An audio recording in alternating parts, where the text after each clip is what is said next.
जाना, मुझे चलते जाना है,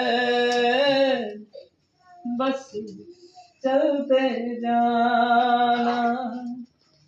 তার মানে কি গান, আবার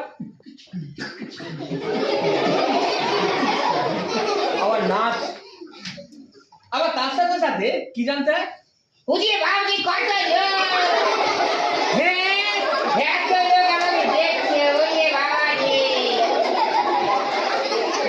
এ কত হাসে রে বাবা, এ এত হাসলে আমি বলবো তা কি করে, হ্যাঁ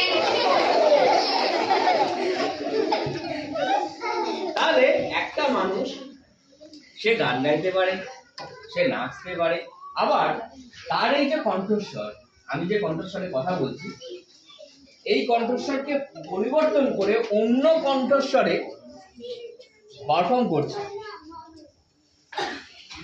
তাহলে এটা হয়েছে কিভাবে?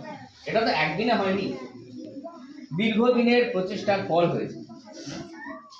তাহলে এই যে জিনিসগুলো এখনকার মানুষজন ভাবে যে আমি যদি এটা করতে পারতাম, তাহলে দৈনন্দিন যে কর্মগুলো ছিল সেগুলো থেকে একটু আলাদা হতো।